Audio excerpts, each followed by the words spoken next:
Suite. Bonjour à tous, je m'appelle Evgueni Podarkin. Aujourd'hui, nous allons peindre le portrait d'une merveilleuse jeune femme rousse avec de beaux grands yeux et de grandes lèvres. Voilà, c'est-à-dire avec de merveilleux yeux éclatants. Comme d'habitude, commençons par les zones les plus sombres.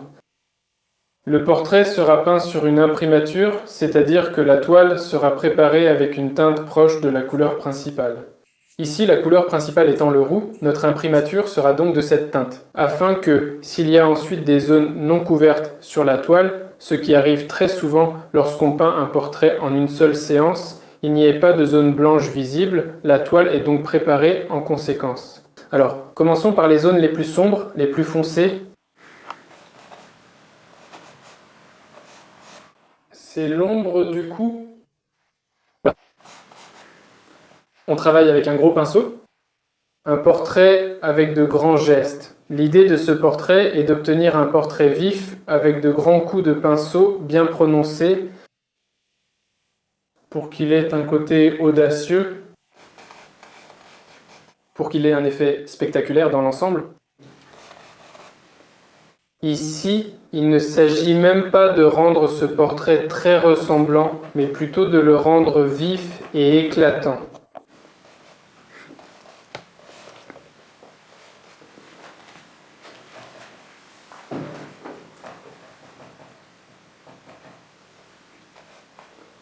Au niveau du cou, un petit espace lumineux apparaît. Là où les cheveux ne couvrent pas, mais où le cou reste ombré, une teinte rougeâtre se distingue.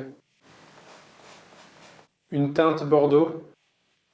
On va le montrer tout de suite. Pour l'instant, on n'essaie pas non plus de détailler quoi que ce soit. On pose juste les tons principaux, les couleurs de base sur notre travail.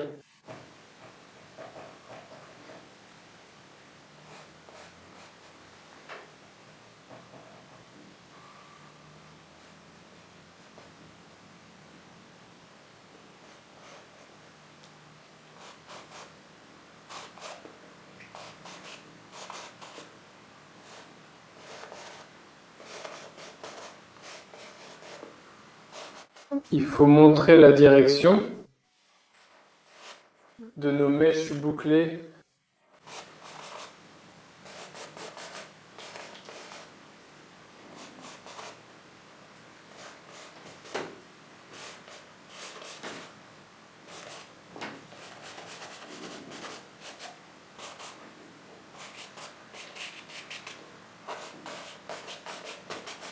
On peut aussi mettre en valeur la masse des cheveux avec notre couleur rousse éclatante.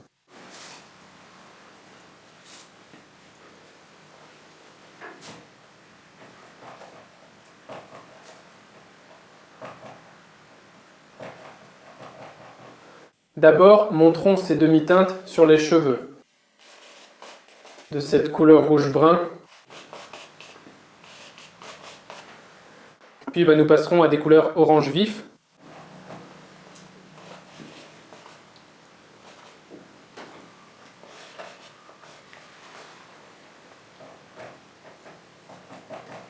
On peut pour l'instant laisser de côté les espaces entre les cheveux.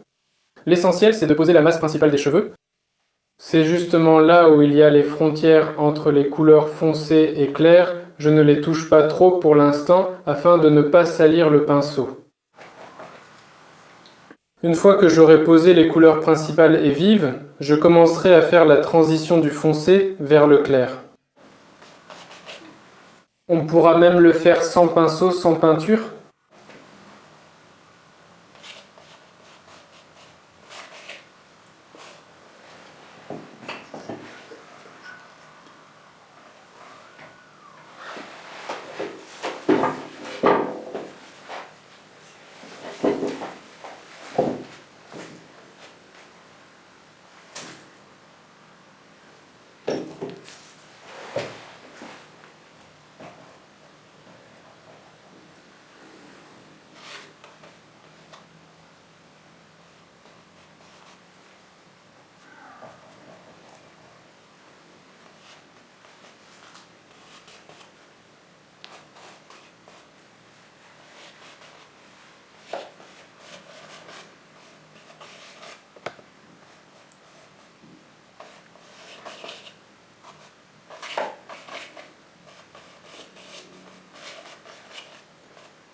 notre frange est plus claire en haut. Montrons tout de suite la partie plus claire. Ici, les cheveux descendent sur le visage, couvrent un peu l'œil, mais je ne vais pas encore les toucher. Nous devons d'abord peindre l'œil, puis nous ferons les cheveux par-dessus.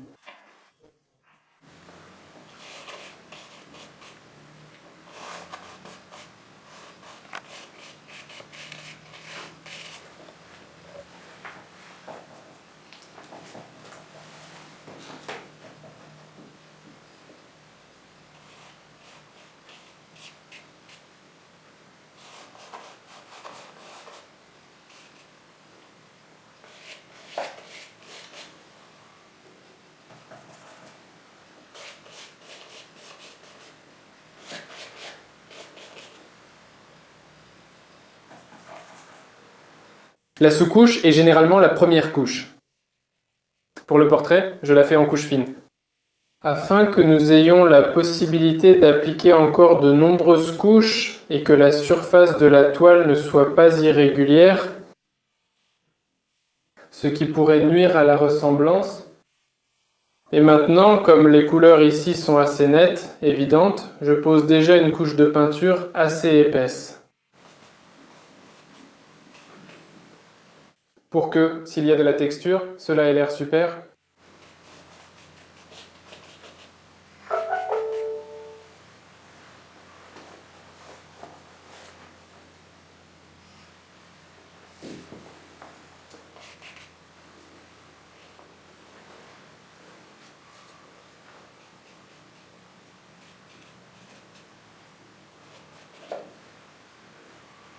Voilà, pour l'instant, on a fini avec les cheveux. On commence par le visage en montrant d'abord les zones les plus sombres. Les zones sombres, comme vous pouvez le voir, ce sont les joues et même les pommettes. On va déjà passer à la suite. Aux instances, au point pour nous.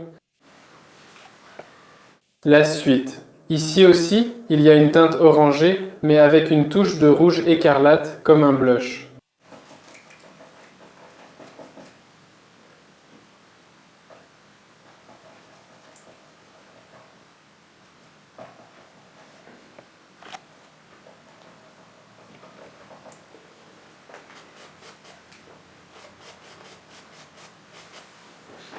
D'abord, quelques parties ombragées. Un peu dans un ton légèrement sale. Brunâtre. De couleur rouge.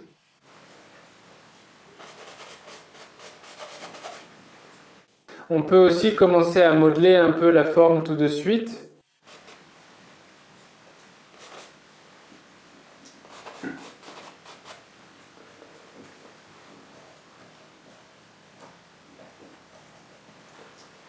On passe un peu à une couleur déjà plus vive.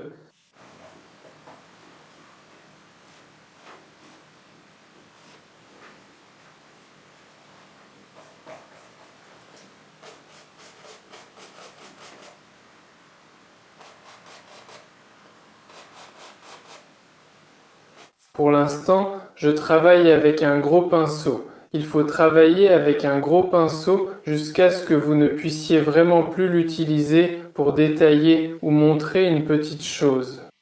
Utilisez toujours un gros pinceau quand c'est possible.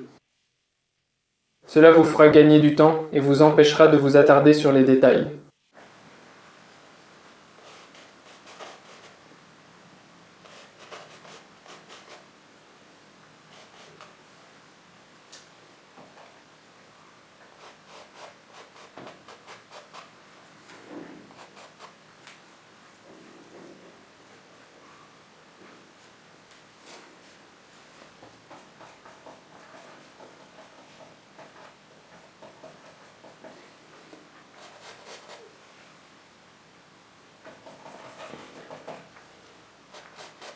Montrons-le ainsi.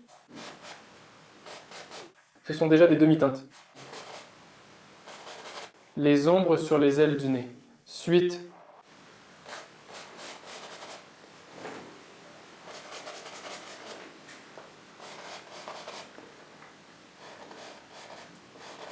La même chose, comme le dessin est fait à la main, n'oubliez pas de vérifier les proportions. Lorsque vous appliquez la couleur, elles deviennent déjà plus évidentes. Et très souvent, ce n'est qu'en travaillant avec la couleur que l'on commence à comprendre qu'il y a des imprécisions quelque part. C'est-à-dire que la vérification est obligatoire, même lorsque vous faites un dessin, que vous le transférez d'une manière ou d'une autre. C'est-à-dire que vous avez un dessin précis sur la toile. Vérifiez-le constamment quand même, parce que le portrait, c'est une chose où, si jamais vous déplacez une ligne, disons, d'un demi-centimètre par rapport à ce que vous avez dessiné, la ressemblance peut déjà disparaître, ou le visage peut immédiatement devenir disproportionné. Ou bien la ressemblance peut se perdre quelque part, donc surveillez et comparez constamment.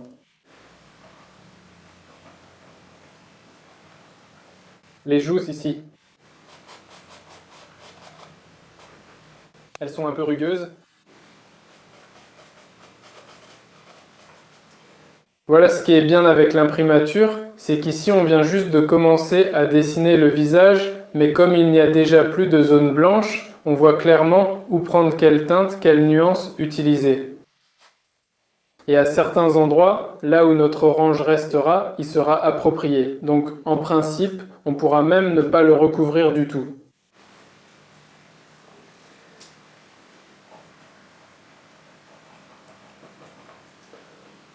Tout de suite ici, je passe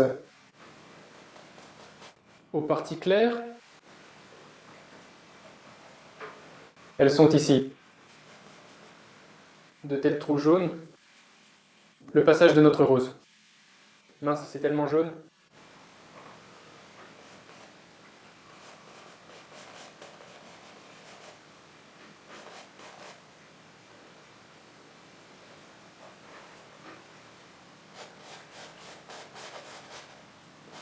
Mince.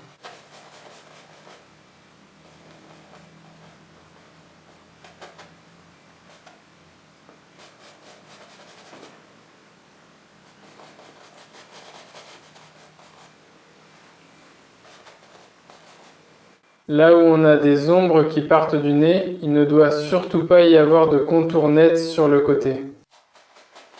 Sans zone de transition brusque. Il faut absolument que la transition soit douce, car c'est ainsi que la forme du nez est définie. Surtout pour les filles, il est très important de rendre tout cela très doux. Même s'il y a une ombre marquée, il peut être judicieux d'atténuer cette netteté. La rendre plus douce. Donc, il est plus facile de réaliser ce portrait masculin, car certaines irrégularités, des transitions marquées, peuvent au contraire mettre le visage en valeur. Pour une fille, c'est l'inverse.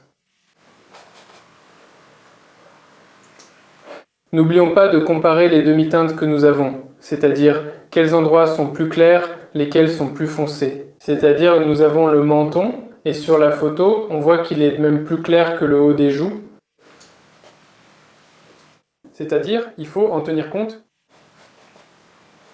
En conséquence, il faut comparer leur luminosité entre eux.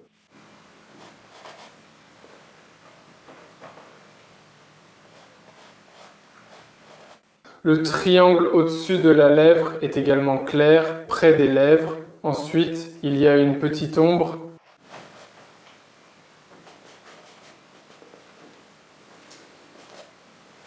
Nous allons la montrer maintenant.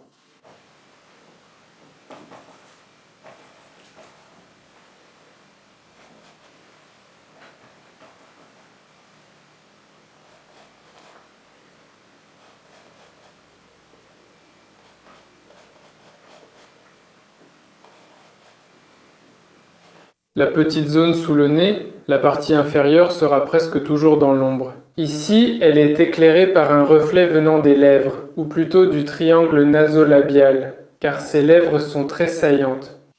En conséquence, la partie sous le nez, la petite zone inférieure du nez, est assez bien éclairée, mais elle restera tout de même plus sombre que la pointe du nez. Il faut y prêter attention, car cela donne de la forme. Si on ne prend pas cela en compte, la forme du nez ne sera pas devinée. Par conséquent, c'est tout le portrait qui en pâtira. Donc moi, je pense prendre un pinceau plus petit et poser la couleur principale des lèvres. Pour que nous puissions déjà travailler sans crainte sur les zones adjacentes. Ces lèvres sont si douces, roses. Il y a une légère nuance froide. Pour l'instant, nous allons les peindre d'une seule couleur principale, puis nous allons les modeler et ajouter des ombres, des reflets. Voilà, c'est propre, trouvons leur forme. La lèvre supérieure est naturellement plus foncée que l'inférieure. Dans ce cas, sur la photo, ce n'est pas très évident.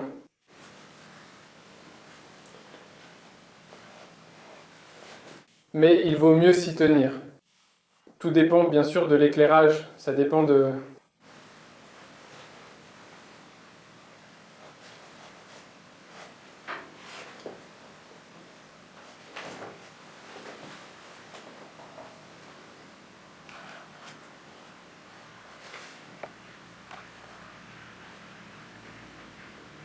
Pour l'instant, une couleur sur les lèvres, en plus avec une couche très fine, c'est ce qu'on appelle une sous-couche.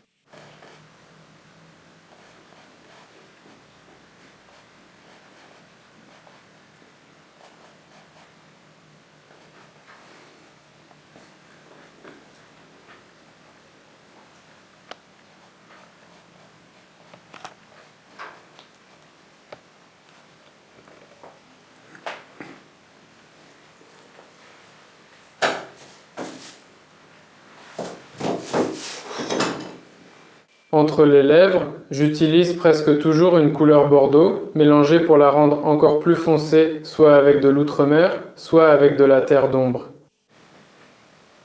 À suivre, on peut alors mélanger avec de l'outremer pour obtenir la zone la plus sombre. Et ensuite, il continue. À suivre, puis on passe à notre rose.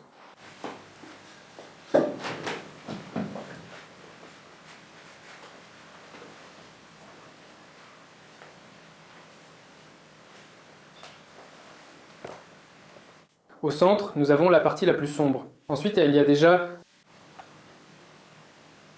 On va éclaircir.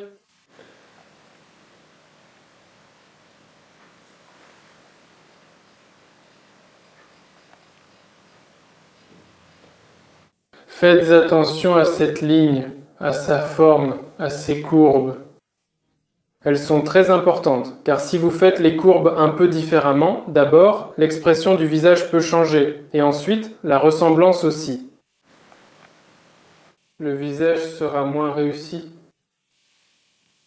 Ou alors, ça peut ne plus ressembler du tout. Ici, il faut faire attention. Comparer, encore une fois. Suite.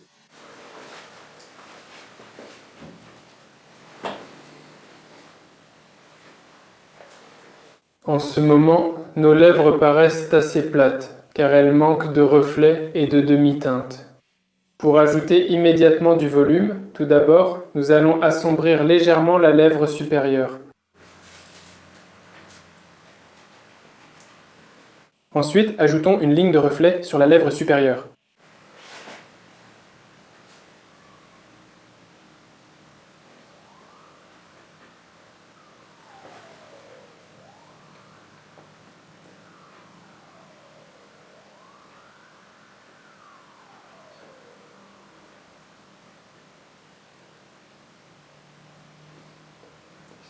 Les reflets vont apparaître d'eux-mêmes quand nous ferons cela. On les fond, on les fond.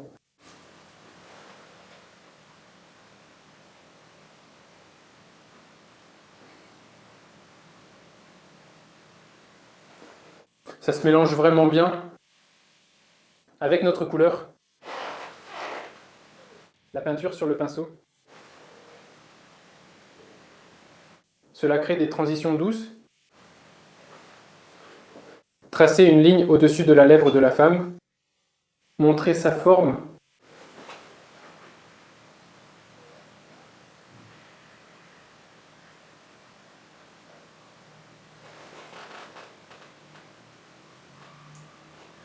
En bas, ici, c'est un peu plus vif qu'en haut.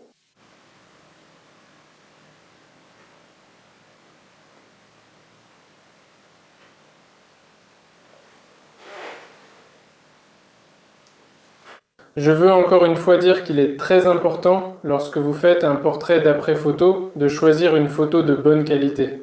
Surtout si vous êtes débutant. Il est très important de choisir une photo d'une qualité tout simplement exceptionnelle. Et la qualité ne réside pas seulement dans les pixels, dans la résolution de la photo, mais aussi dans l'éclairage. L'éclairage est encore plus crucial. Par conséquent, choisissez des photos avec un éclairage classique, comme un éclairage venant de face, légèrement d'en haut. Et il est très important, enfin pas aussi important que l'éclairage, mais important quand même, que les ombres soient douces, pas marquées. Bien qu'il arrive que les portraits avec des ombres marquées aient parfois un rendu plus impressionnant.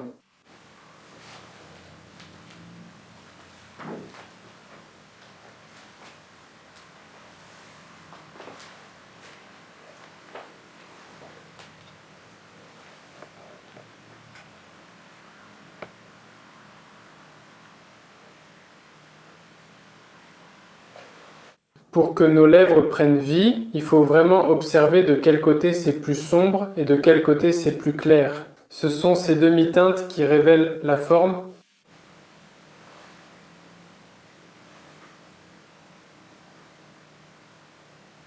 Il faut aussi comparer cette zone sombre à la lèvre supérieure. Est-ce peut-être plus clair ou plus foncé? Sur notre photo, en haut et en bas, les tons sont à peu près similaires, mais en haut, ils sont un peu plus froids. Donc ici, si on a du rouge ou une couleur en bombe, on peut ajouter un peu de bleu pour rendre cette ombre plus froide.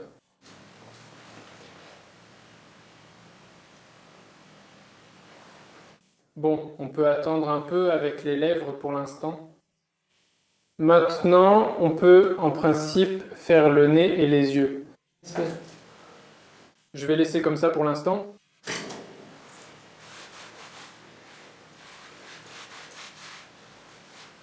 Ici aussi, on peut utiliser un outil très pratique. On peut utiliser le doigt pour faire des transitions plus douces et modéliser la forme, là où il y a encore quelques imprécisions. Alors, les yeux. Quand on a un dessin des yeux, et en plus quand on a des yeux très grands, d'ailleurs les globes oculaires sont assez clairs, en général, selon la tradition, on les recouvre d'une teinte générale, on colore tout entièrement. Dans notre cas, on va perdre le dessin si on fait comme ça. C'est pourquoi je vais tout de suite le travailler en détail. Ici, il est vraiment important de ne pas se tromper dans les valeurs. Regardez, les orbites des yeux, très souvent, elles sont pratiquement toujours dans l'ombre, et il ne faut pas avoir peur de foncer ici, car cela donne notre effet de volume. Ici, j'utilise aussi davantage de bordeaux, mélangé avec une sorte de marron, un marron orangé. C'est-à-dire, voici notre creux de la paupière supérieure et du bord orbitaire. On peut le montrer sans hésiter. Tout de suite, regardez, les yeux commencent à vraiment ressortir, alors qu'on n'a montré qu'un tout petit peu.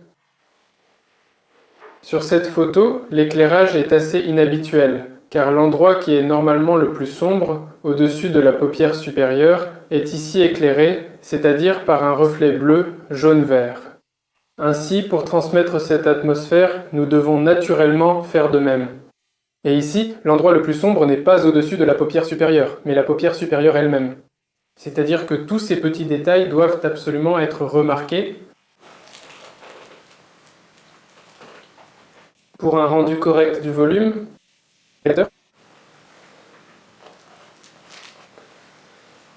Correcteur A, Kulikova M. Suloseva. On peut renforcer un peu l'effet pour obtenir plus d'éclat. Rédacteur exactement comme ça.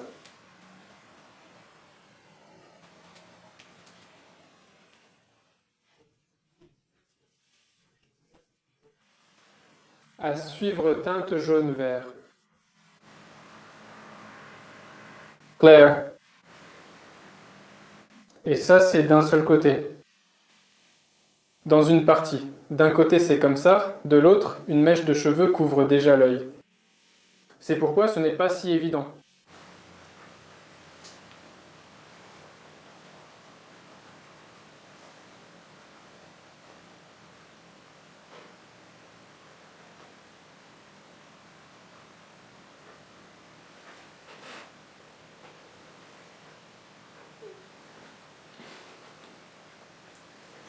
Il faut absolument d'ailleurs travailler. Lorsque vous peignez précisément les parties du visage, orientez vos coups de pinceau selon la forme du visage, c'est-à-dire pour qu'ils ne cassent pas la forme. Un peu dans ce sens.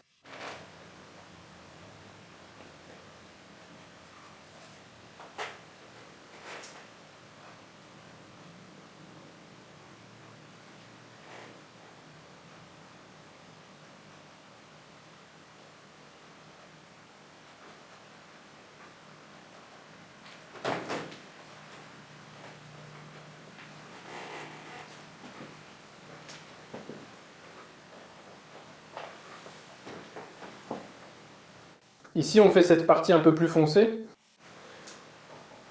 mais il faut garder la même teinte. Un ton un peu jaunâtre verdâtre.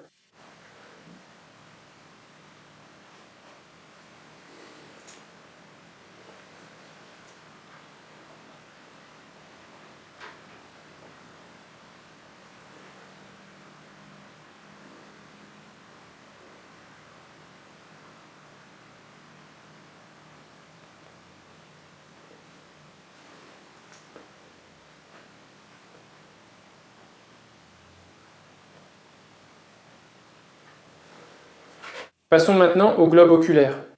Donc, pour l'œil lui-même, pour cette forme de l'œil, on commence par dessiner le globe oculaire. C'est la partie la plus claire. Ensuite, l'iris.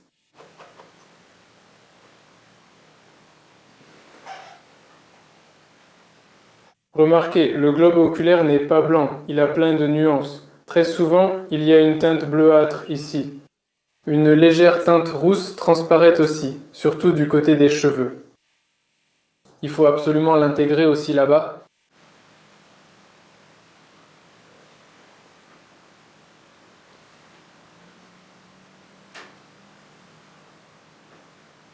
En principe, il est déjà là. On ajoute simplement progressivement dessus. Du blanc mélangé un peu avec du bleu, parfois avec un peu de rose.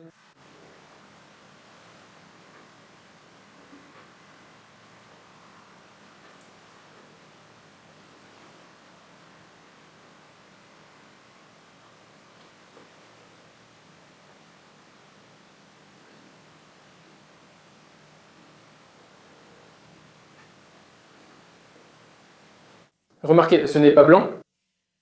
On place le globe oculaire plus bas. En haut, je vais assombrir un peu. Bien que dans ce cas, il n'y ait pas vraiment d'ombre visible là-bas, car l'éclairage est inhabituel. On peut aussi faire confiance à la photo et faire, je pense, pareil partout.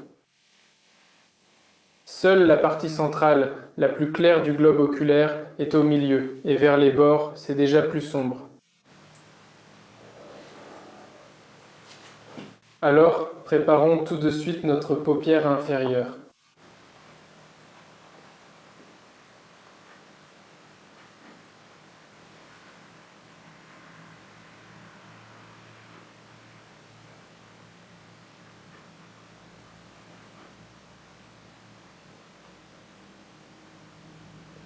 Pensez à montrer l'épaisseur des paupières supérieures et inférieures. La zone la plus haute de la paupière inférieure est généralement claire. Pratiquement toujours. Ici aussi elle est visible. Comme notre portrait est assez vif, pour transmettre cette vivacité à certains endroits, on peut utiliser des couleurs vraiment très saturées, en quelque sorte.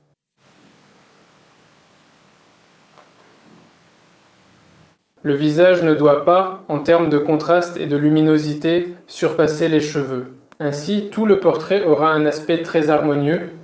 Les yeux sont bleus, peut-être bleu-gris, mais la couleur principale est très foncée. Prenons notre outre-mer avec un peu de bordeaux pour que nous ayons atténué un peu la vivacité de l'outre-mer. Maintenant, nous montrons avec le Pickner.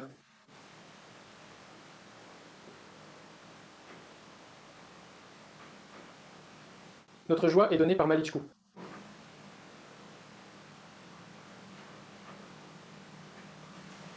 vers le bas. Du coup, c'est plus clair l'iris car il reçoit plus de lumière.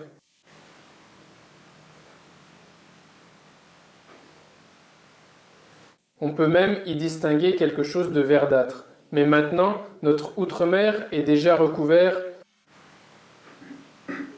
par les ombres que nous voyons.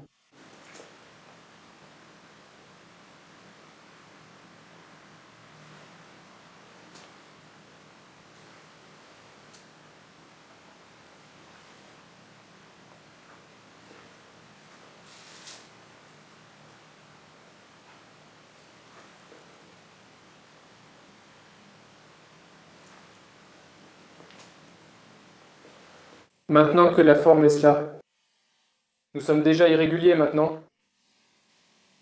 Nous colorons le globe oculaire et corrigeons déjà.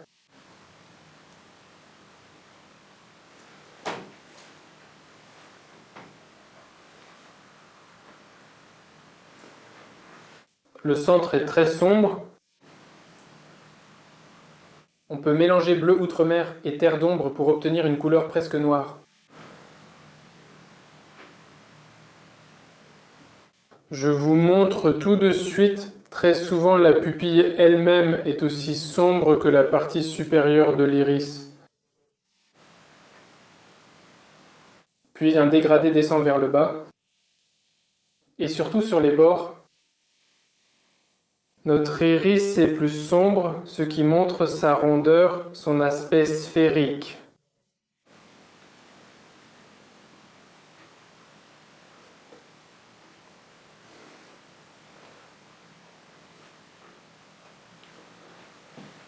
La suite arrive. Pour l'instant, je ne touche pas aux cils, car je veux d'abord ajuster tout autour au niveau des valeurs. Les cils sont déjà la touche finale.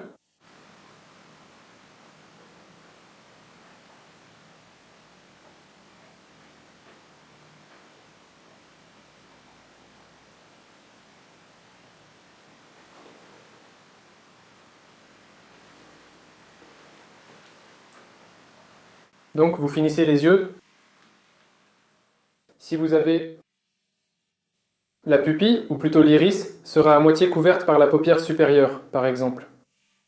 Alors vos yeux auront l'air à moitié endormis. Mais si vous montrez trop l'iris, alors vos yeux auront cet aspect-là. Faust. Donc ici, il faut avoir quelque chose comme ça. Une limite. Il faut préciser la nature du travail. Le caractère, plus précisément, du portrait.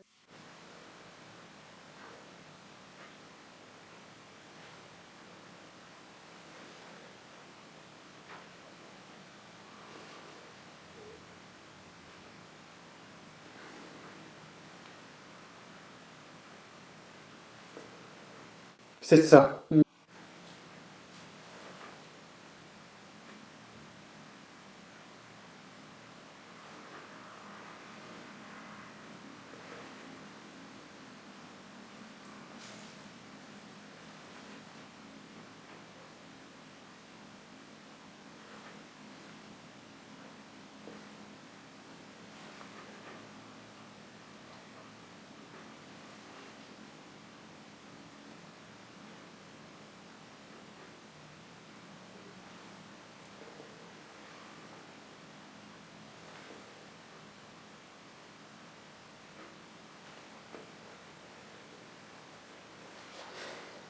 Voilà, maintenant, n'oubliez pas de comparer l'œil gauche et l'œil droit.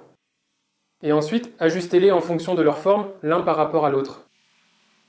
Je viens de remarquer, par exemple, qu'ils diffèrent légèrement de forme et de taille, et, en conséquence, je corrige, j'ajoute la paupière supérieure à cet œil.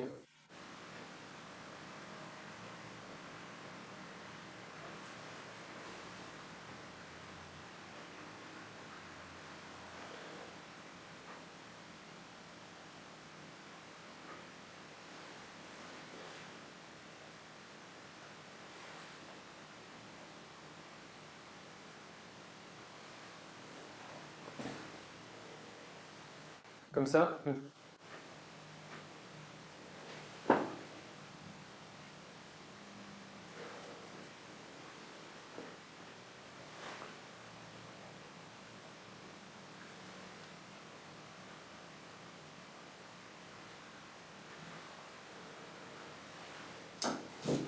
Comme ça, nous pouvons faire nos reflets suite. D'abord, présenter la forme que je n'ai pas encore montrée.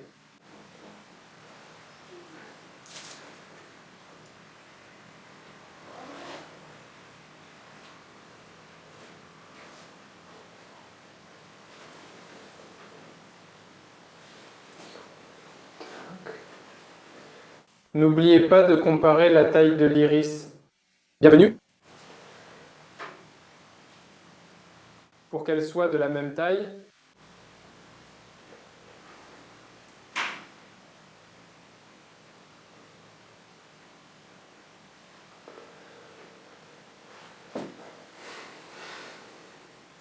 Ainsi, les reflets montrent justement d'où vient notre lumière principale.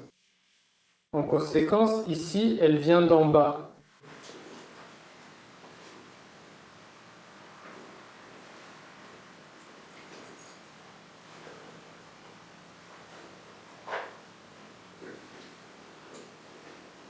Ainsi, et n'oubliez pas qu'un léger reflet apparaîtra de l'autre côté. Un tout petit peu. Il sera moins vif mais présent.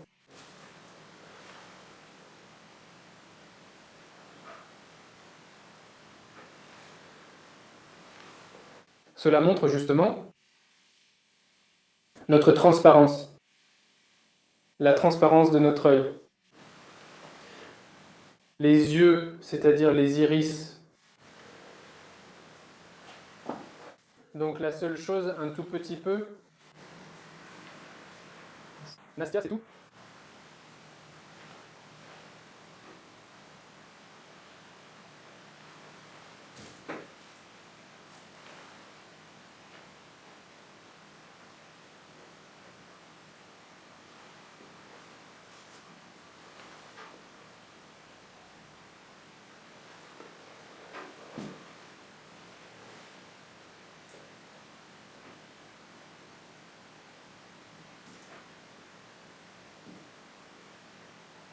La suite.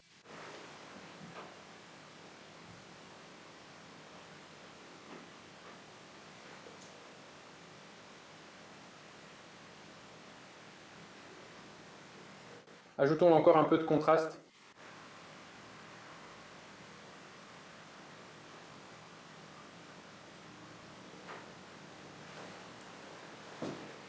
Comme ça. N'oubliez pas de montrer les coins des yeux avec une touche de bordeaux. Le bordeaux, c'est pour les plis du coin de l'œil. Le rose, quant à lui, va justement au centre, là où se trouve notre canal lacrymal.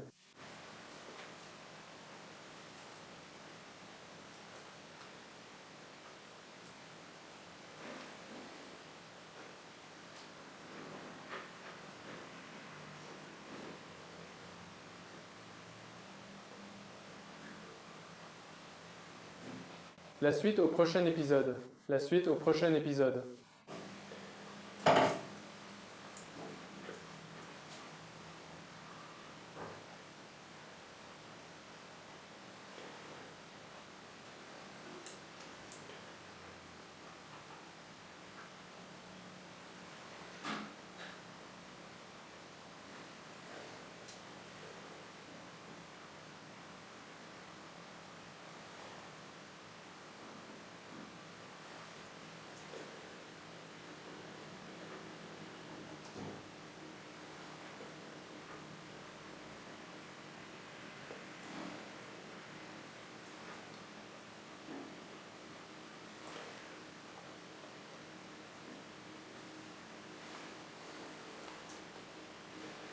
Alors, regardez, il nous reste le nez qui n'a pas été touché. Mais ici, c'est assez compliqué, car il n'a pas d'ombre nette comme celle que la forme montre habituellement. C'est pourquoi nous trouvons la forme avec des demi-teintes. Voilà, il a deux ombres sur les côtés. Au milieu, nous avons justement cette couleur jaunâtre verdâtre. La lumière vient d'en bas. Là-bas, la couleur se prolonge. Et sur les lèvres,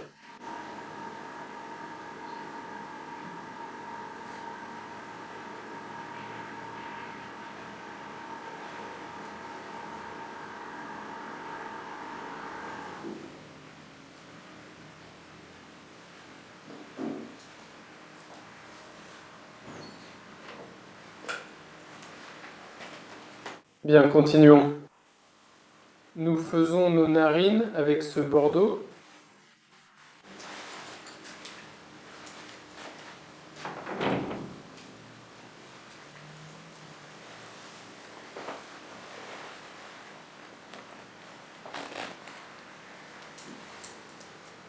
Et il faut montrer la petite zone un peu plus sombre que la lumière voisine. En dessous.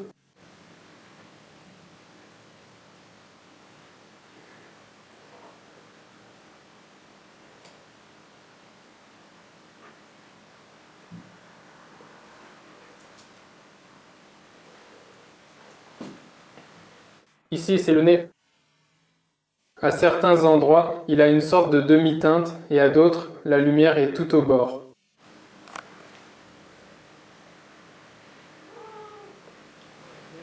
La suite arrive. Montrez les couleurs.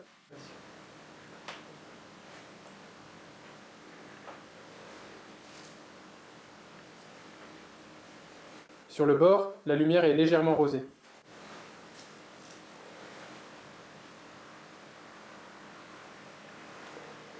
Voilà, à peu près. Comme il faut.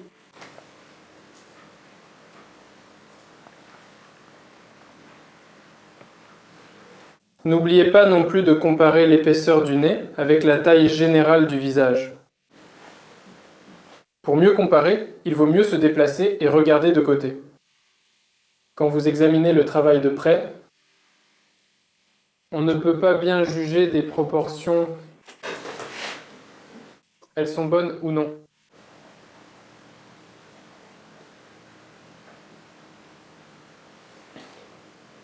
Ici, nous avons un orange vif. La couleur,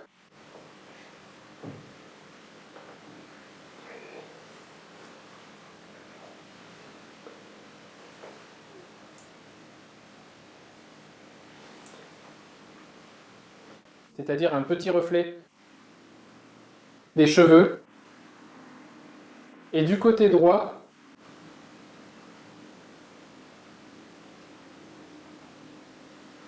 une couleur si douce, pêche mélangée avec de l'orange aussi.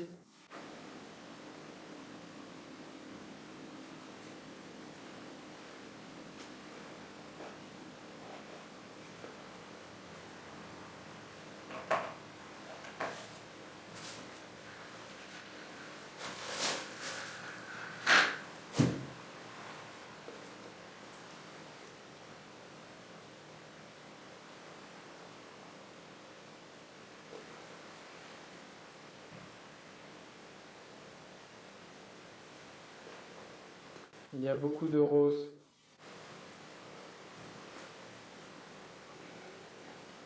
Aussi, si on compare le ton du visage et du nez, nous pouvons comprendre où il nous manque de la couleur, ou au contraire. On peut enlever les ombres, le bout du nez, rendre plus clair.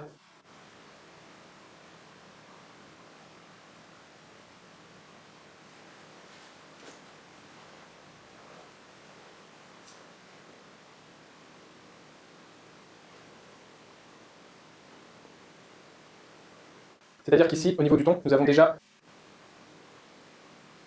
Plus précisément, nous n'y allons pas. Nous y allons.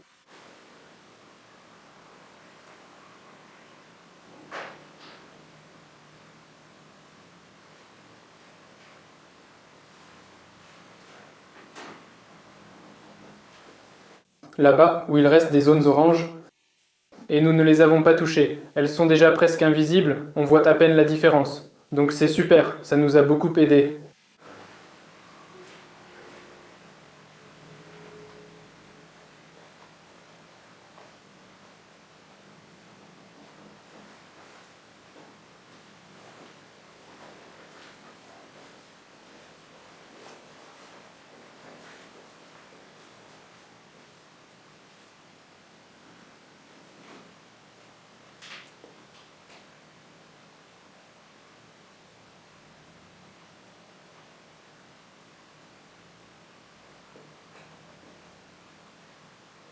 Ici, on précise peu à peu les valeurs.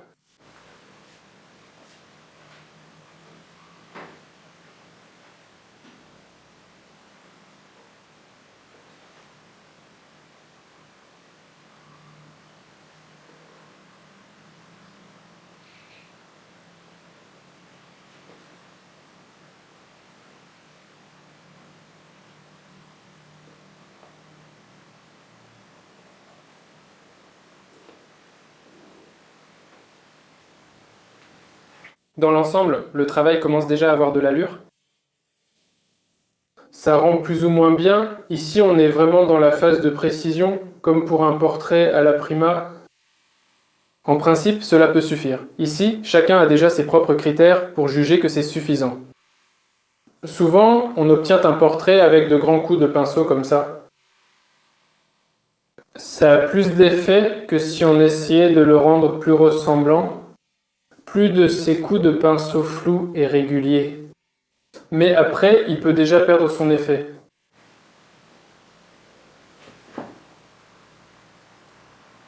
Cette bigarrure créée par de larges coups de pinceau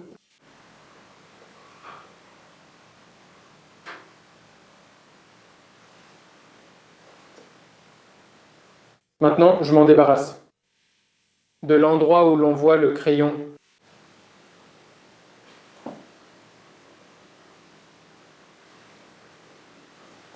En principe, on pourrait s'arrêter là, mais on peut encore travailler un peu les cheveux. Pour les mettre en ordre. De même, je n'ai pas fini de dessiner la mèche qui retombe sur l'œil. Elle couvre un peu l'œil.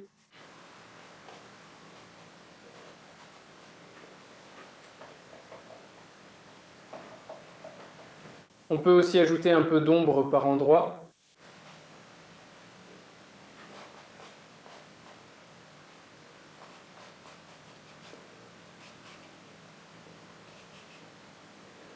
Je pense qu'il est temps de s'arrêter. Au moins, je peux rester encore un peu. Pour une journée, parce que c'est un processus. Ça vous absorbe complètement. Jusqu'à ce que quelqu'un l'arrête. Voilà, je pense que le portrait est prêt. Ne nous attardons pas sur les détails. Globalement, je trouve ça très réussi. Merci à tous. Si vous avez des questions, écrivez-nous dans les commentaires. Je vous invite aussi à l'atelier sur le portrait. Pour plus de détails, écrivez-moi ou appelez-moi. Je serai ravi de vous aider.